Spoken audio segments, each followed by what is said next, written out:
চন্দ্রদিঘিলে এক ভদ্রলোক ইটালি থাকেন, উনি আসছেন বছর তিনিক আগে, এসে আমাকে বলতেছে, ভাই ইটালি বসে আপনার ওয়াজ শুনি, দেশি বাংলা শুনতে ভালো লাগে, খুব শুনি। তো আমি মনে করছি যে বাড়ি যে একটু দেখে আসবো আমাকে দেশি হুজুর কেমন, তাই আপনার সাথে জাস্ট সাক্ষাতে আসছি। এসে আমাকে বলতেছেন আপনার একটা ওয়াজ শুনেই দেই, একটা ওয়াজ শিখেই দেই, এবং খিলাফতি দিয়ে দিলাম, এই ওয়াজটা মানুষের কবেন, মাঠে ময়দানে বলবেন। আমি সেই হিসেবে ওনার অর্ডার পাইয়ে ওনার খিলাফতি হিসেবে আপনাদের কাছে শুনে, উনি বলেন ইটালিতে উনি যে ডিস্ট্রিক্টে থাকেন, উনি বলেন আমার ডিস্ট্রিক্টের ডিস্ট্রিক্ট প্রধান আমাদের দেশে ডিসি বলে। তো ডিসি সাহেব উনার কৌতূহল জাগছে, উনি খ্রিস্টান, উনার ভিতরে একটা কৌতূহল জাগছে যে আমি 4 ধর্মের বিতর্ক অনুষ্ঠান করব। প্রসিদ্ধ ধর্ম তো 4টে চলতেছে, এই 4 ধর্মের একটা বিতর্ক অনুষ্ঠান করব। এর ভিতরে আমি দেখব যে কোন ধর্ম আলাদা কেমন তর্ক করে জিততে পারে, কাদের ধর্মের শক্তি কেমন, এটা আমি উনি নিজে এটা সেখান থেকে নেবেন। এই উপলক্ষে উনি নিজের কায়দায় 3 ধর্মের 3 পণ্ডিতকে দাওয়াত দিয়েছে। অনুষ্ঠানটা হবে ওনার ডিসি অফিসে।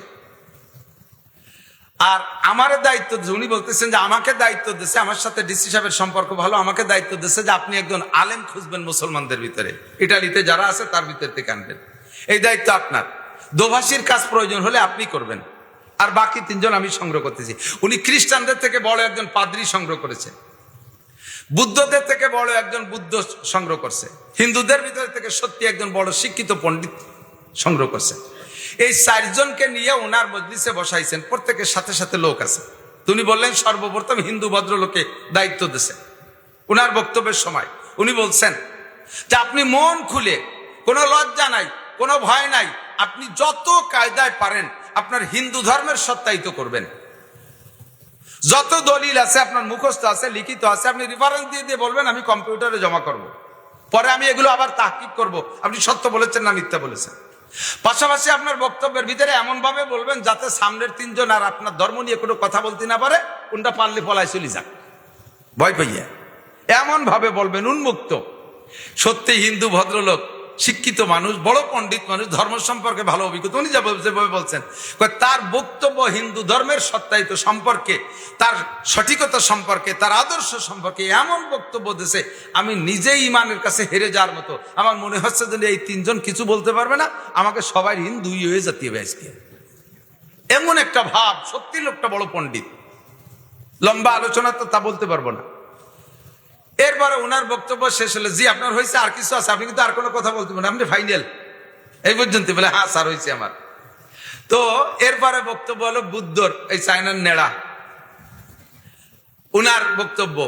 তো ওনার দায়িত্ব, উনিও বড় পণ্ডিত, ওনার দায়িত্ব হলো যে হিন্দু যা বলছে সব কাটবা, আর পরবর্তীতে কেউ যাতে বলতে না পারে এমন ভাবে বেড়া দেবা।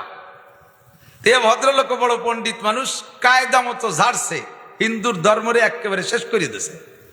উনার ধর্মই ধর্ম, আর জগতে কোনো ধর্মই নাই। এবার এই লোক বলতেছে ইমান আমার ওই জায়গাতে সরে, এবারে এই বুদ্ধর দিক চলে আইছে।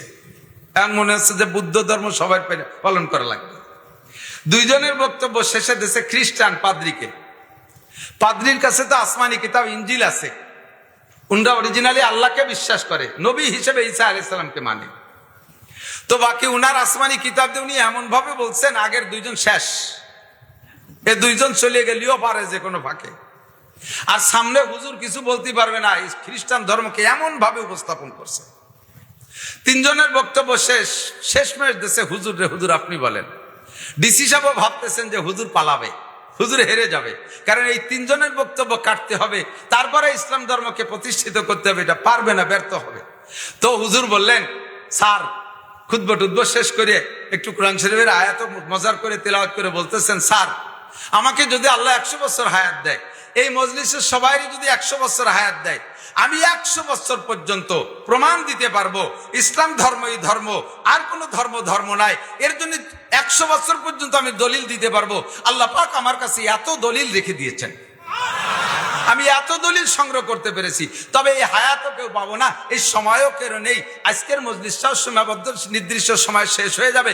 আমি সংক্ষিপ্ত মাত্র একটা দলিল দেবো, একটা কথা। উনারা অনেক কিছু বলেছেন, আমি আর এত কিছু বলবো না, আমি মাত্র একটা কথা বলবো। স্যার উনাদেরও ধর্মগ্রন্থ আছে, আমারও ধর্মগ্রন্থ আছে। আমারটার নাম আল কোরআন, মুসলমানটা কি?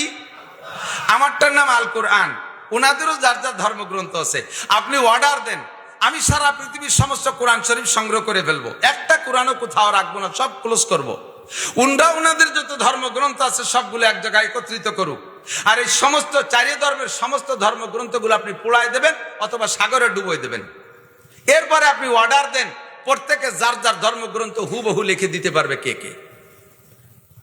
অর্ডার দেন, হুকুম দেন, কে কে পারবে।